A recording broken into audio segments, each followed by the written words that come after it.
I'd been married to James for 22 years. 5 years ago, he was diagnosed with early-onset dementia. It was small things, forgetting where he'd left his keys, mixing up the days of the week, calling our neighbor Mr. Thompson when his name was clearly Greg. We adjusted. I became his calendar, his reminder, his safe place when the fog settled in. But lately something had changed. James had started doing things that didn't fit the pattern of dementia. I'd come home from the grocery store to find him sitting in the dark, facing the front door like he was waiting for someone. Food would disappear from the fridge overnight, yet he'd insist he hadn't touched it. Sometimes I'd hear him whispering, soft, urgent words, though when I stepped into the room, he'd just smile vaguely, as if nothing had happened. One night, I woke up at 2 a.m. to find our back door unlocked and wide open. James was asleep in bed beside me, breathing steadily. But when I touched his hands, they were cold. That's when the knot of fear began to form in my stomach. This wasn't just memory loss anymore. Something else was happening, and I was going to find out what. The next morning, I decided to ask him directly. "James," I said gently over breakfast, "did you go outside last night?" He looked at me blankly for a moment, then smiled. "Outside? No, we were sleeping. Weren't we?" He took another bite of his toast, as if the question had never been asked. I wanted to believe him, but his slippers were still damp. That week, the oddities piled up. One afternoon, I found muddy footprints in the hallway leading from the back door to the living room. They weren't James's size. And twice, I noticed small scratches on his forearms, thin, angry red lines that he couldn't explain. I called his doctor, thinking maybe his dementia had taken an unusual turn, but she was puzzled. "These aren't typical symptoms," she said. "Has anyone else been in the house?" Her words stuck with me. Had anyone else been in the house? I'd never given James a spare key. At least, I didn't think I had. But there were moments when he seemed to be hiding something, and I couldn't ignore the feeling that someone was here when I wasn't. That's when the idea of a hidden camera came to me. If James was wandering, or if someone was visiting, the camera would catch it. I just wasn't prepared for what it would actually reveal. I ordered 2 discrete cameras that could blend into our home decor, one shaped like a digital clock for the living room, another hidden inside a picture frame for the kitchen. I told James they were motion detectors to help me feel safer at night, and he just nodded absently. For 2 days, nothing unusual happened. The footage showed exactly what I expected: me making coffee, James sitting in his favorite chair staring at the TV, and the occasional delivery driver dropping off packages. Then came the third night. It was around 1:15 a.m. when I was jolted awake by a faint click from downstairs. I stayed in bed, heart pounding, listening. Footsteps, slow, deliberate, crossed the kitchen. The next morning, I checked the footage. At first, it was just James, shuffling into the kitchen in his pajamas. He stood there for a moment, glancing toward the back door. Then the door opened. A woman stepped inside. She was middle-aged, with short dark hair, wearing a heavy coat despite the mild weather. She walked straight to James and hugged him like they'd known each other for years. He whispered something in her ear, and she nodded. Then she placed a folded envelope on the kitchen counter, and they both disappeared toward the living room, out of the camera's view. My hand shook as I paused the video. Who was she? And what was she giving my husband? I replayed the footage again and again, zooming in on the envelope. It was plain white, no markings, but it looked thick, too thick for a simple letter. All morning, James acted as if nothing had happened. He asked if I wanted pancakes for breakfast, complimented the flowers on the table, and even hummed a little tune while washing dishes. But I couldn't stop thinking about that woman. By mid-afternoon, my curiosity turned into resolve. I waited until James went down for his nap. He usually slept for an hour after lunch, then quietly searched the living room. I checked behind cushions, under furniture, even inside the DVD cases. Nothing. Finally, I pulled open the bottom drawer of the desk. Beneath a stack of old utility bills, I found the envelope. Inside was a wad of cash, hundreds of dollars in neatly folded 20s, and a small brass key. I froze. Why would James, a man with advanced dementia, have this? And why was a stranger delivering it in the middle of the night? When James woke up, I decided to confront him, gently. James, where did this money come from? I held up the envelope. He blinked at it, his face unreadable. Then he smiled faintly and said, "It's for when the time comes." The time for what? I pressed, but his eyes had already glazed over, as if the conversation had never happened. That night, I barely slept. His words kept echoing in my mind, when the time comes. The next evening, I set the cameras to record continuously instead of motion-triggered, determined to catch every detail. Around 1:10 a.m., James stirred in bed. I watched silently from my phone app as he slipped on his slippers and shuffled downstairs. The back door opened again. This time, the woman wasn't alone. A tall man in a baseball cap followed her in, carrying what looked like a small locked box. They spoke in hushed voices. James pointed toward the basement door. The man handed him a folded piece of paper, which James slipped into his pajama pocket. Then, without even glancing toward the cameras, they both went downstairs with my husband. For the next 45 minutes, the kitchen camera showed nothing but an empty room. Then they returned, James now carrying the locked box. The man took the envelope back from the counter, nodded at James, and they left through the back door. James returned to bed as if nothing had happened. My hands were trembling as I stopped the playback. There was only one problem. We didn't have a basement. The realization hit me like ice water down my back. Our house was built on a crawl space, barely enough room for pipes and wiring, let alone people. So, where exactly had they gone? The next morning, I waited until James was distracted with his crossword puzzle, then slipped into the kitchen and examined the floor near the basement door. It wasn't even a real door, just an old pantry closet. But when I pulled everything out, canned goods, cleaning supplies, a dusty mop bucket, I noticed the back wall looked wrong. It was newer wood with a faint seam running vertically. I pressed gently, and to my shock, the panel gave way with a soft click, revealing a narrow staircase leading downward. I swallowed hard and descended, my phone flashlight cutting through the darkness. The air was cool and smelled faintly of earth.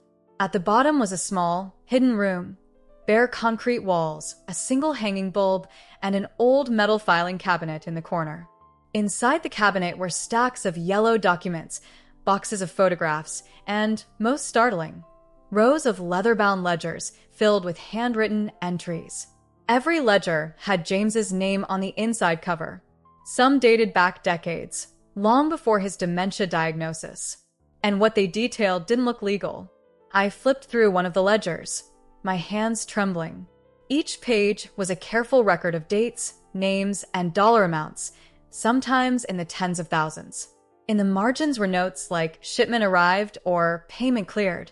One name appeared over and over again, Harper. I'd never heard James mention a Harper before, but the handwriting was undeniably his. Even more chilling, the entries didn't stop when his dementia started 5 years ago. In fact, the transactions had increased. I pulled out my phone and snapped as many photos as I could, stuffing the ledgers back exactly as I'd found them. When I climbed back upstairs, my mind was racing. If James's memory was failing, someone else had to be helping him keep this operation going, possibly the woman and the man from the footage. That evening, I decided to push him again, this time more firmly. "James," I said, sitting across from him at the table. "Who is Harper?" He looked at me for a long moment, his expression caught between confusion and something sharper, almost calculating. Finally, he said, "They helped me when no one else would. I owe them." "Owe them what?" I asked. His lips curved into a faint, almost secretive smile. "You'll find out soon enough," he murmured. I didn't realize until later that he was warning me. The next day, I noticed James was unusually restless. He kept glancing at the clock, pacing from room to room. Around 8 p.m., he disappeared into the bedroom and emerged wearing a pressed shirt and slacks, something he hadn't bothered with in years. "Where are you going?" I asked, trying to keep my voice light. "Meeting an old friend," he said with that same sly smile. I offered to drive him, but he shook his head. "No, you stay here. It's safer." The word safer sent a shiver through me. As soon as he left, I pulled up the camera feed on my phone. He got into a dark sedan waiting at the curb, driven by the same man from before. They drove off into the night. I debated calling the police, but what would I even say? That my husband with dementia had a secret basement and mysterious visitors? They'd probably think I was imagining things. An hour later, the feed from the kitchen camera lit up. The woman from before was back, alone this time.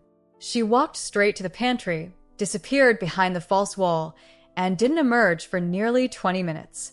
When she finally came out, she was carrying the locked box. She left without so much as glancing at the camera. I realized then whatever James was involved in, it was still happening right under my nose. And I had no idea how dangerous these people might be. I didn't sleep that night. Every creak of the house made me tense. Every shadow looked like someone standing in the doorway. By morning, James was back, sitting at the kitchen table as if nothing had happened, sipping coffee and humming. I decided to act before fear paralyzed me completely. While he was distracted in the garden, I returned to the basement room and photographed everything, the ledgers, the documents, even the photographs. One set of photos caught my attention. They showed people exchanging envelopes in dimly lit parking lots, faces partially obscured but still visible. Some of them looked disturbingly familiar, business owners in our small town, even a city council member. When I zoomed in on one image, my stomach dropped. There was James, standing beside Harper, a tall man with the same baseball cap from the footage, shaking hands over the locked box. It wasn't just some shady side business. This looked like an entire network. I copied the files onto a flash drive, hid it in my purse, and went upstairs. My plan was to drop it off anonymously with the police. But as I reached for my keys, James's voice stopped me cold. "Going somewhere, dear?" He was standing in the hallway, blocking the door. And in his hand was the exact same locked box I'd seen in the footage. I froze, my pulse thundering in my ears.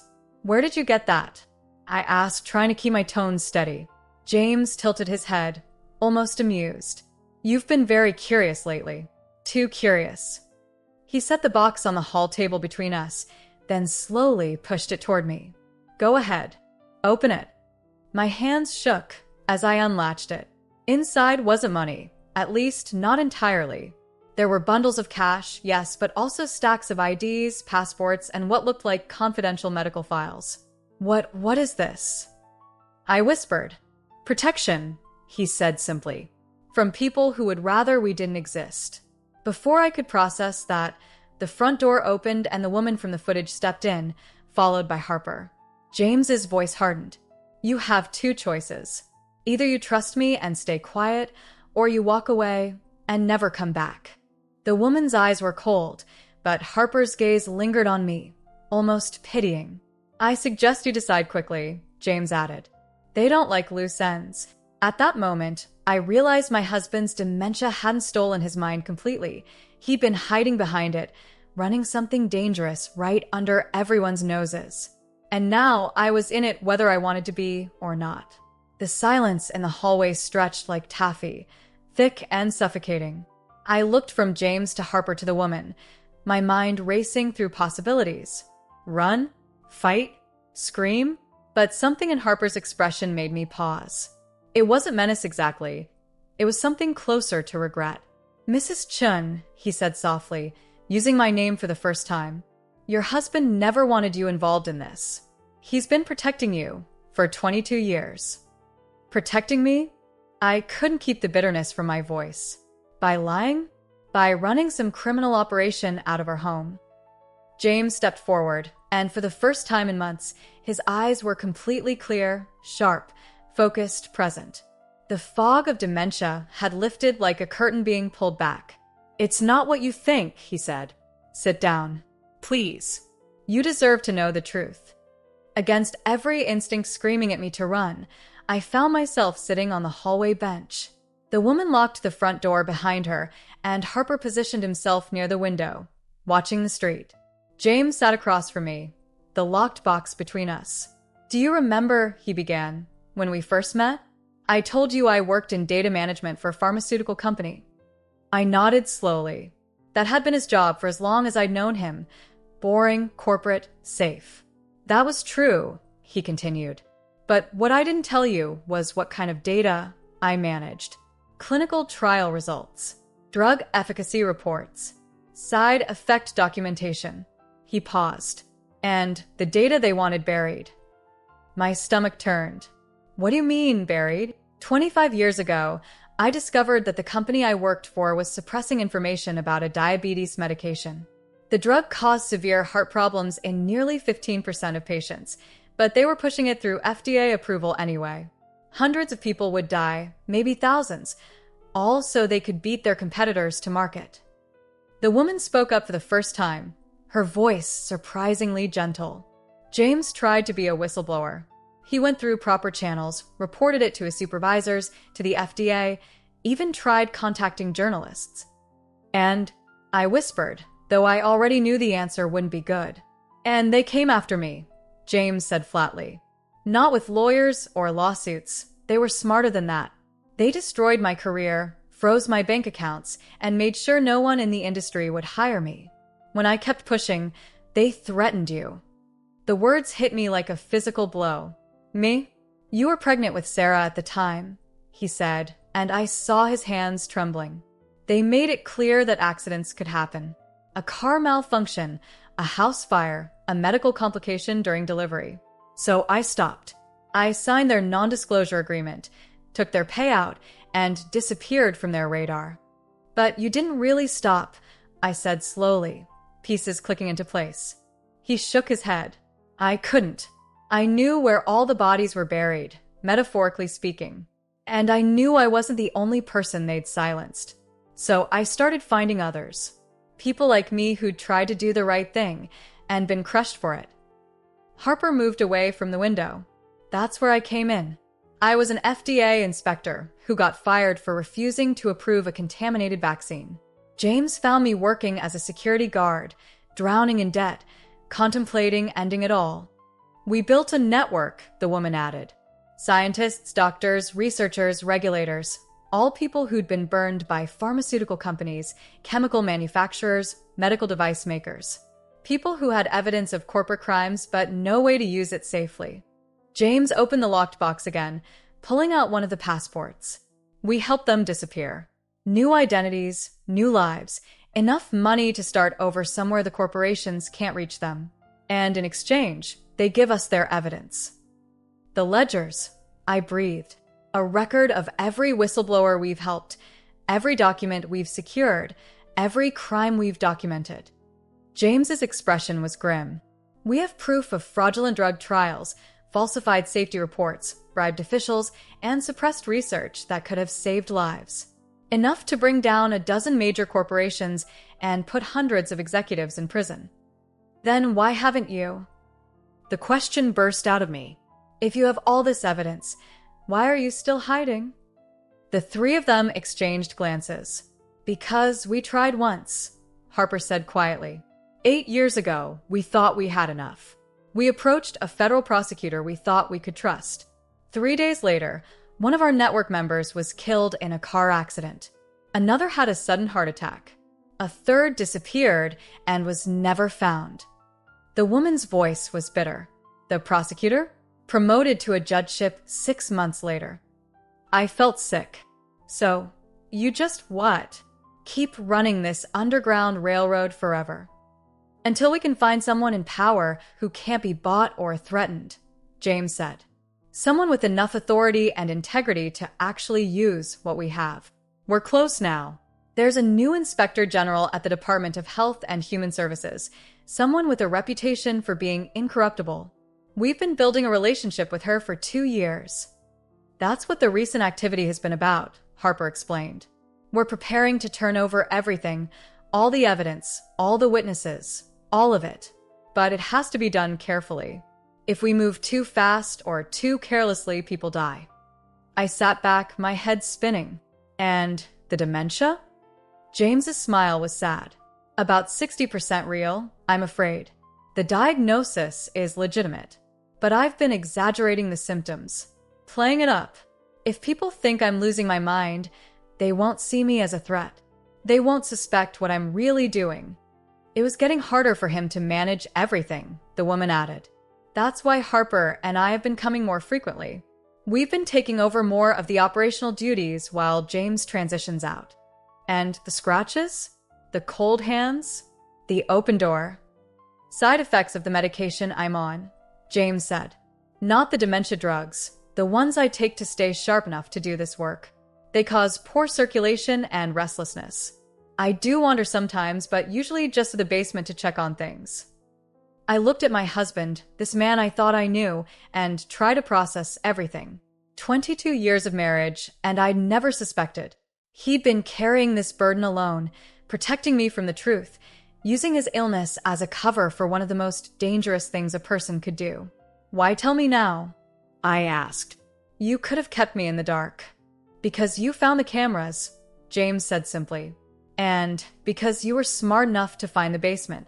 And because his voice softened. Because my dementia is getting worse, and I don't know how much longer I can keep the real symptoms at bay. Harper and the others need to know they can trust you. That if something happens to me, you won't panic and go to the wrong people. The woman leaned forward.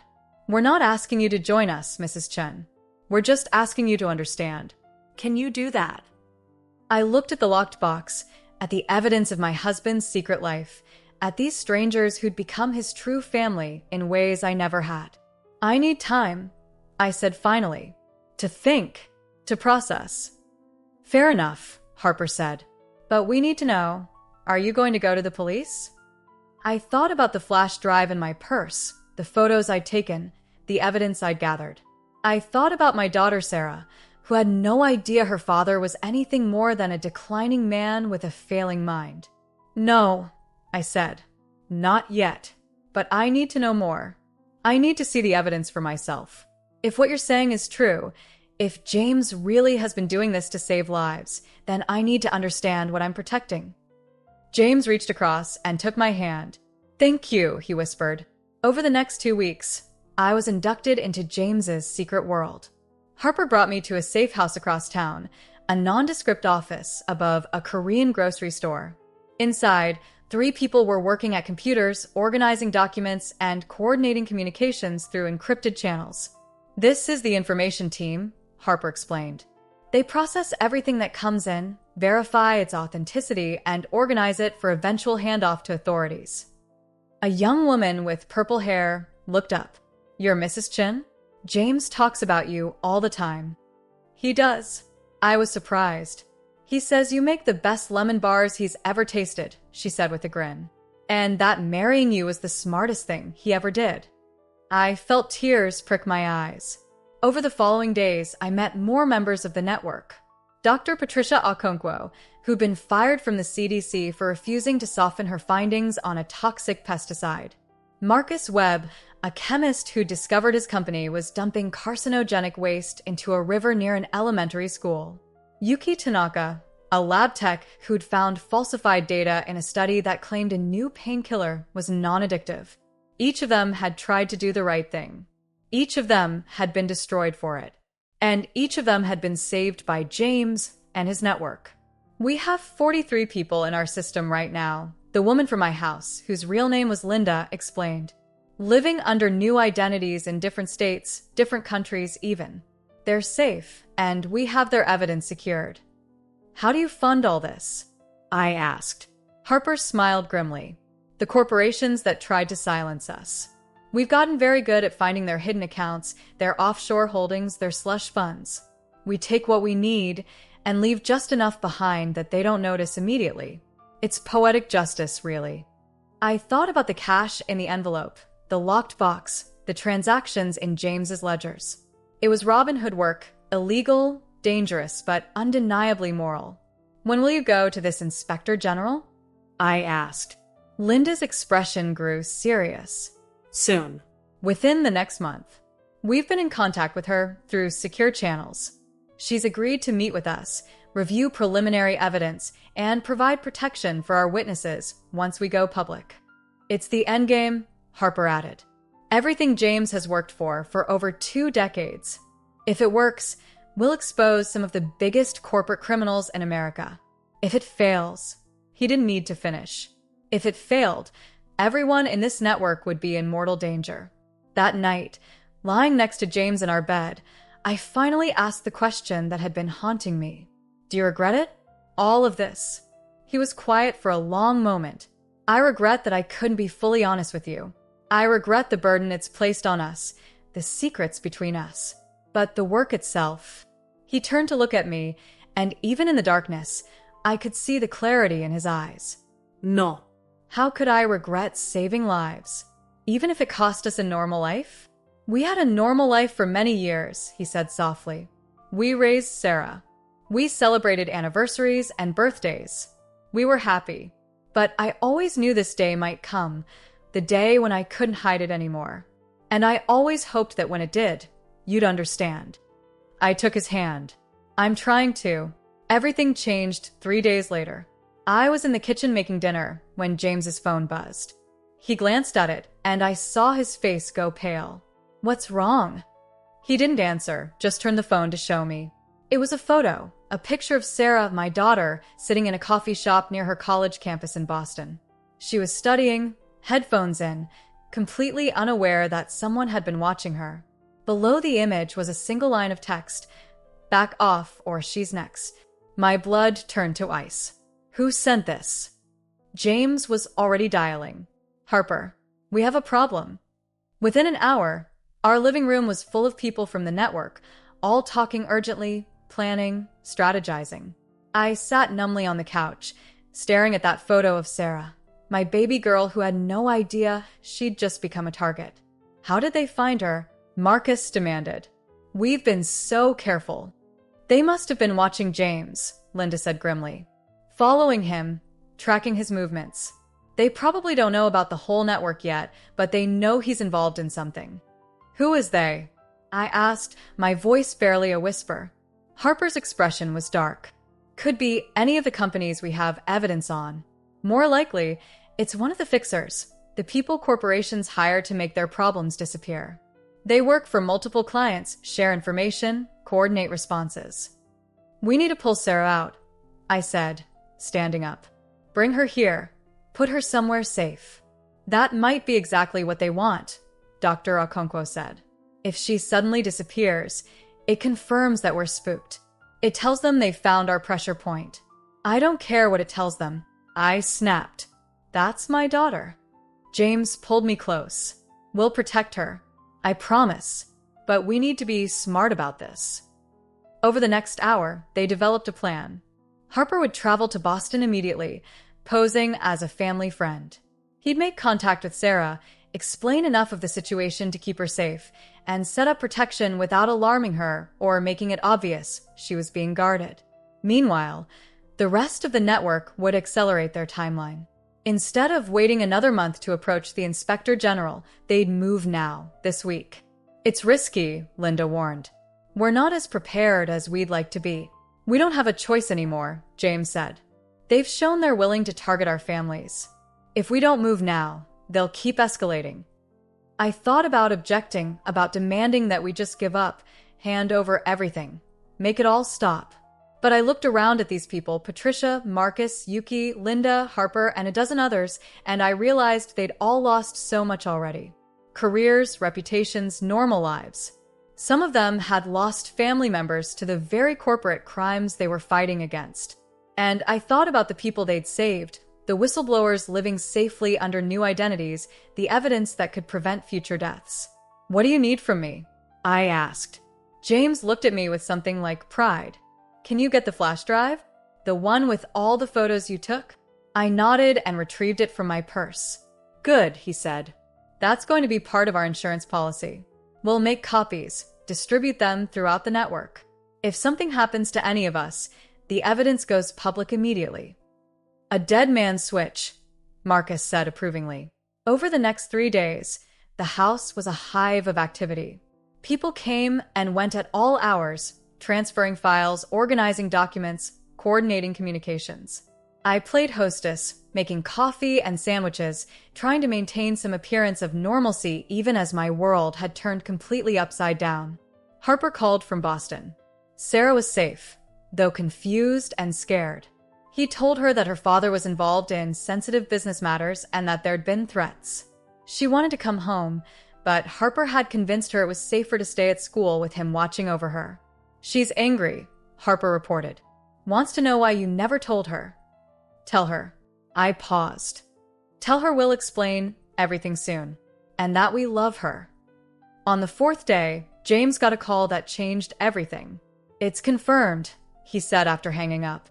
Inspector General Richardson will meet with us tomorrow evening, 7 p.m., at a federal building in D.C.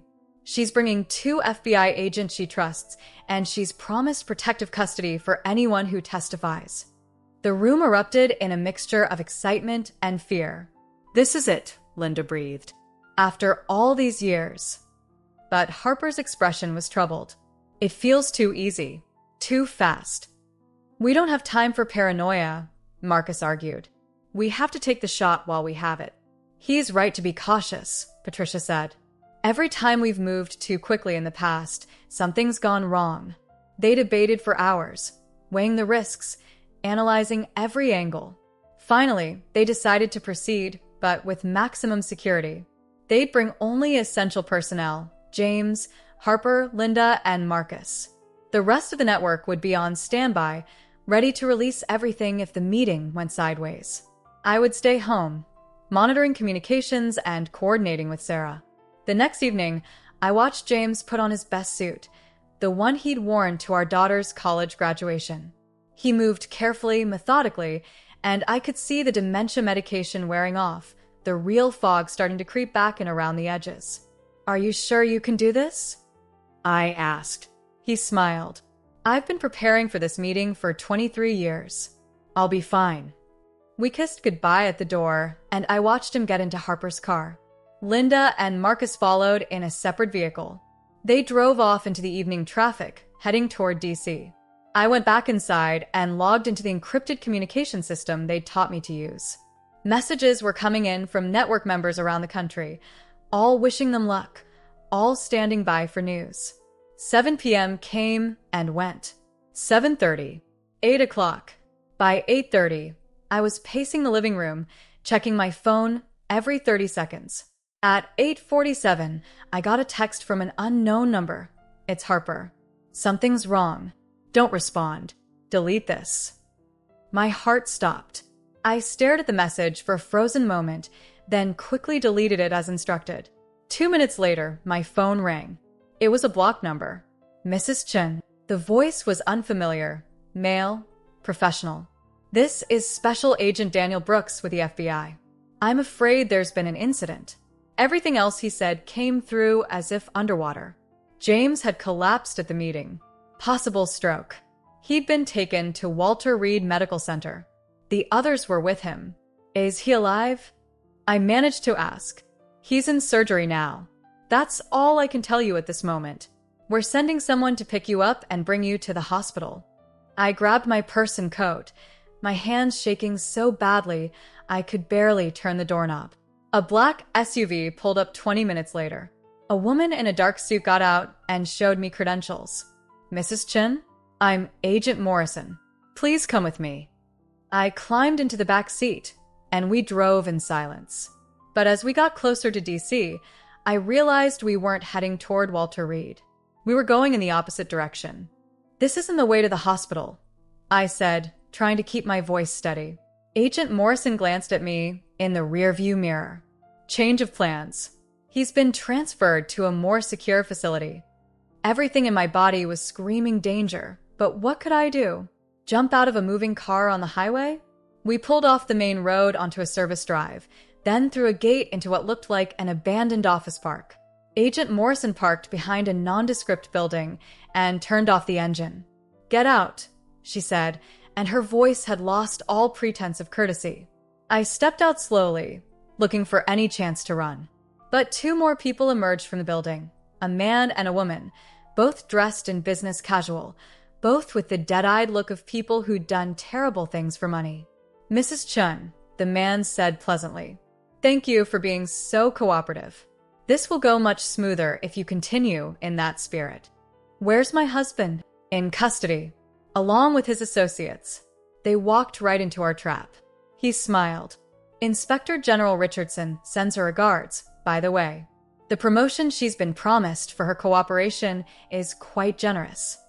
My stomach dropped. She was working for you? Not exactly. She's working for several pharmaceutical companies who have a mutual interest in ensuring certain information never sees the light of day. We simply coordinated the response. The woman stepped forward. Here's what's going to happen. You're going to tell us where the rest of James's evidence is stored. You're going to give us the names and locations of everyone in his network. And in exchange, we'll let you and your daughter live. And if I don't, the man pulled out his phone and showed me a live video feed. It was Sarah in her dorm room, studying at her desk. We have people very close to her right now. One word from me, and she has a tragic accident. Gas leak, perhaps. Or a fall down the stairs. These things happen in old buildings. I felt bile rise in my throat. You have 30 seconds to decide, he said, checking his watch. My mind raced. James had prepared for this. The dead man's switch. But I didn't know how to activate it, or if it was even real. Maybe it was just something he'd said to make me feel safer. 20 seconds. I thought about Sarah, about James lying in some facility, if he was even alive. I thought about all the people in the network, the whistleblowers who'd trusted James with their lives. 10 seconds. And then I remembered something James had told me on that first night when everything was revealed. We have proof of fraudulent drug trials, falsified safety reports, bribed officials. These people weren't going to let me go, no matter what I told them. They couldn't. I knew too much now. Time's up, the man said. But before he could say another word, headlights flooded the parking lot. 3 cars screeched to a halt, and people poured out, real FBI agents, judging by the tactical gear and the shouted commands. Federal agents. Hands up. Now. The man and woman froze. Agent Morrison reached for her weapon, but a red laser appeared on her chest, and she slowly raised her hands instead. I stood there, shaking as the agents secured the 3 of them. Then Harper emerged from one of the vehicles, followed by James, pale, unsteady, but alive. James! I ran to him, and he caught me in his arms. I'm sorry, he whispered. I'm so sorry. We knew they might try something like this. Harper sent that text to warn you. But the phone call was them. They intercepted our communications, tried to use the meeting as bait. He gestured to the real FBI agents. But we had a backup plan. The real Inspector General Richardson was never compromised. These people were poseurs, using her name. A woman in an FBI jacket approached us. Mrs. Chen? I'm Special Agent Kate Sullivan. I apologize for what you've been through tonight. Your husband's intelligence was critical to breaking this open. We've been investigating corporate corruption in the pharmaceutical industry for 2 years, but we could never get witnesses to come forward. When he reached out to us through proper channels last month, everything changed. Last month? I looked at James in confusion. He had the grace to look sheepish. I made contact with the FBI 6 weeks ago. Harper and I decided it was time to take the risk. I couldn't tell you because we needed your reactions to be genuine. If they were watching, they had to believe you knew nothing. So all of this, the meeting, the trap, was designed to draw out the fixers, Harper explained. We knew if we announced a meeting with the Inspector General, they'd make a move. We just had to make sure we controlled the situation. Agent Sullivan nodded. We've been monitoring their communications for weeks. Tonight, we arrested 17 people across 6 states, corporate executives, hired operatives, and one very corrupt former FBI agent who's been feeding them information for years. And Sarah? My voice cracked. Is safe, Harper assured me. The feed they showed you is old footage. She's been in protective custody since yesterday, along with 3 other network members' families. I felt my knees buckle, and James held me up. It's over, he said softly. It's finally over. The next 3 months were a blur of depositions, grand jury testimonies, and federal investigations. The evidence James's network had collected over 23 years became the foundation of the largest corporate corruption case in U.S. history. 12 pharmaceutical companies faced criminal charges. Over 40 executives were indicted. The cases revealed a web of bribery, fraud, and negligence that had resulted in thousands of deaths and injuries. But more importantly, it revealed a pattern. These companies had systematically silenced whistleblowers, destroyed careers, and even orchestrated accidents to protect their profits. James's network had documented it all. Sarah came home for Thanksgiving, still processing everything she'd learned. We sat around the dinner table, me, James, Sarah, and Harper, who'd become like family. "I still can't believe you did this for 23 years, Sarah said to her father, while pretending to have a normal job. James smiled tiredly. The strain of the last few months had accelerated his dementia. More often now, he had moments of genuine confusion, times when the fog was real and not an act. "I did what I had to do," he said simply, "and I'd do it again." "The network wants to continue the work," Harper told us. "There are still whistleblowers out there who need help, still evidence that needs to be secured. But we'll be doing it with FBI cooperation now. Legally." "And what about you?" Sarah asked her father. "What will you do?" James reached across the table and took my hand. "I'm going to spend whatever time I have left being your father and her husband. No more secrets. No more hiding." His eyes met mine, and I saw both clarity and confusion warring there. The brilliant man I'd married, and the illness that would eventually take him from me. "I'm proud of you," I told him. "I'm angry that you lied and scared of what could have happened, but I'm proud of what you did." "Your mother found the cameras," he said to Sarah with a slight smile. "That's what started all of this unraveling. If she hadn't been so determined to figure out what was going on, we might never have gotten the evidence to the right people in time," Harper finished. "Your mom saved this whole operation." I shook my head. "I was just trying to protect my husband."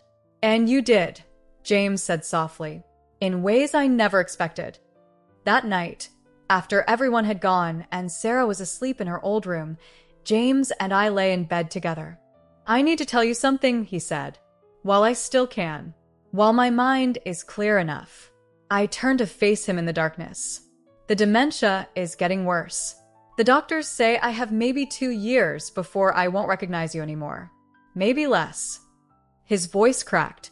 "I'm so sorry I wasted so much of our time together on secrets." "You are saving lives," I reminded him. I was. But I was also running from the fear of being ordinary, of being just a husband and father, without some grand purpose. He pulled me close. "I want you to know that these last few months, since you found out the truth, have been the happiest of my life, because I finally got to share all of me with you."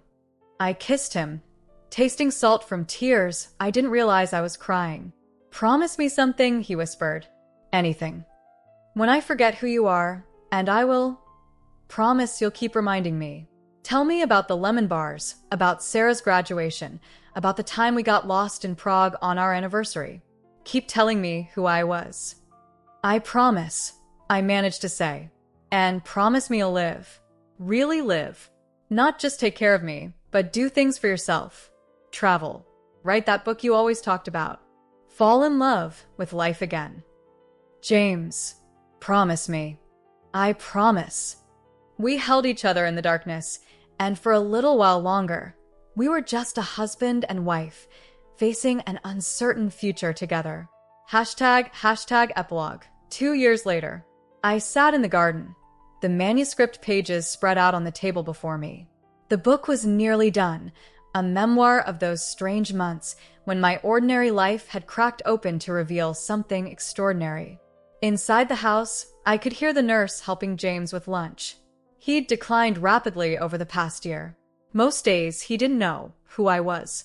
But sometimes, precious, fleeting moments, he'd look at me with recognition and smile. "He has good days and bad days," the nurse Maria had explained when she first started. "On the good days, try to make memories. On the bad days, be patient." Today was somewhere in between. I heard footsteps and looked up to see Sarah coming through the gate. She'd taken a semester off from grad school to help me with her father. "How is he?" she asked. "Eating lunch. Maria says he asked for you earlier." Sarah sat down beside me and picked up one of the manuscript pages. "Are you going to publish this?" I think so. Harper thinks it could help other families going through similar situations, not the spy thriller part, but the part about loving someone with dementia. And the network? Still operating. They've helped 22 new whistleblowers in the last year alone. All legal now, with FBI protection. I paused. Harper asked if we wanted to attend the ceremony next month. They're awarding Dad a civilian Medal of Honor. Will he understand what it means?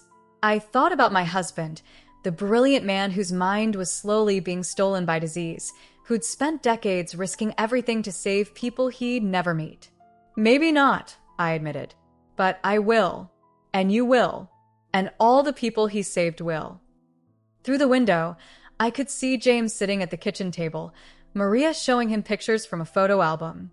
I knew what album it was, the one I'd made specifically for his bad days, filled with images of our life together, each one labeled with names and dates and little stories. As I watched, he touched one of the photos, our wedding day, and I saw his lips move. Maria looked up and caught my eye through the window, then smiled and nodded. He'd said my name. I stood up and went inside, Sarah following behind me. James looked up as we entered, and for just a moment, bright and clear as a bell, I saw recognition in his eyes. "There's my girls," he said. I knelt beside his chair and took his hand. "We're here. We're always here." "I did something important once," he said, the words slightly slurred. "Didn't I?" "Yes," I told him. "You did something very important. You saved a lot of people." He nodded slowly, as if trying to hold on to the thought. "And I had lemon bars. You made them. They were good." I laughed through my tears. "They were good. I'll make you some tomorrow." "Tomorrow," he echoed, and then the fog rolled back in, and he was gone again, looking at me like a stranger. But it was okay, because I'd made a promise, and I intended to keep it. Every day, I would remind him who he was. Every day, I would tell him about the lemon bars and the secret room and the lives he'd saved. And on the days when he couldn't remember any of it, I would remember for both of us. That night, I finished the last chapter of the book. I titled it The Hidden Life of James Chun, a Love Story, because that's what it was in the end. Not just a thriller about corporate corruption and underground networks and dangerous secrets, but a story about a man who tried to do the right thing, a woman who chose to understand rather than run, and a love that survived even when memory failed. Harper called the next morning. "I have news," he said. The final trials wrapped up yesterday. 18 executives convicted, hundreds of millions in fines, and 3 new federal regulations to protect whistleblowers. "James would be proud," I said. James made it possible. His network, his evidence, his 23 years of work. That's the foundation everything else was built on. Harper paused. "How is he?" "The same.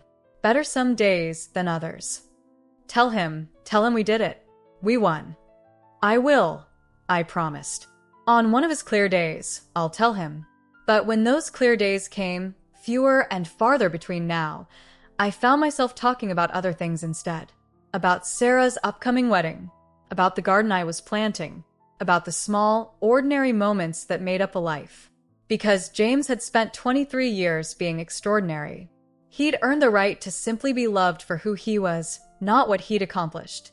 And I would love him, through the fog and the confusion and the long goodbye that dementia brings, until the very end. That was my mission now. Not to save the world, but to make sure that one man who devoted his life to saving others felt safe and loved in his final chapter. It wasn't a grand conspiracy or a dangerous secret. It was simply the promise I'd made to my husband. And unlike him, I wouldn't have to hide it. 3 months after I finished the manuscript, James passed away peacefully in his sleep. Sarah was holding one hand, I was holding the other. In his final moments, his eyes opened, and he looked at me with perfect clarity. "Thank you," he whispered, "for everything." Those were his last words. At his memorial service, the church was packed. Our neighbors and friends, of course, but also dozens of people we'd never met. Whistleblowers from the network, scientists and doctors and researchers whose lives James had saved, families of people who died from corporate negligence but who'd finally gotten justice, because of the evidence James had collected. Harper gave the eulogy. He spoke about courage and sacrifice, about the man who'd given up a normal life to do what was right, about the husband and father who'd somehow managed to be both a secret hero and a devoted family man. But my favorite moment came afterward, at the reception, when a young woman approached me shyly. "Mrs. Chen?" I'm Dr. Emily Rodriguez. "You don't know me, but 10 years ago, I was working for a medical device company. I discovered that one of our products was failing at a high rate, causing injuries. When I reported it, they fired me and blacklisted me. I was living in my car, completely broke, considering ending my life." She paused, wiping tears from her eyes. "Then your husband found me. He gave me a new identity, money to start over, and helped me relocate. Because of him, I was able to go back to school, get my PhD, and now I run a nonprofit that advocates for medical device safety. I've helped change regulations that will save thousands of lives." She took my hand. "Your husband saved me. And because he saved me, I've been able to save others. That's his real legacy.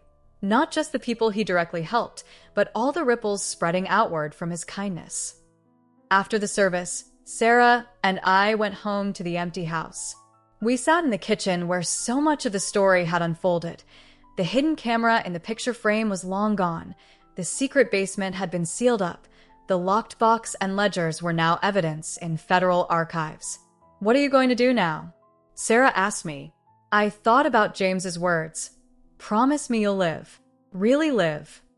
"I'm going to publish the book," I said. "And then I'm going to travel. Maybe take that trip to Prague we never got to finish. Write another book, maybe. Visit you more often." "And the lemon bars?" I smiled. "I'll still make those. Some traditions are worth keeping." That evening, I stood in the garden as the sun set, holding the advance copy of the book that had just arrived from the publisher. On the dedication page, I'd written, "For James, who taught me that ordinary people can do extraordinary things, and that the greatest act of love is understanding." I'd kept my promise. I'd reminded him who he was, even when he couldn't remember. I'd told his story, not as a thriller or a spy novel, but as the truth, messy, complicated, beautiful, and heartbreaking. And now, standing in the garden he'd planted years ago, I made a new promise. I would live. I would thrive. I would take all the love he'd given me and pour it into the world, just as he had done. Because that's what you do when someone you love does extraordinary things while pretending to be ordinary. You make sure their story is told. You make sure their sacrifice mattered. And you keep living, keep loving, keep fighting for what's right, not in spite of the pain, but because of it. That was the hidden life of James Chen. And all of this was mine.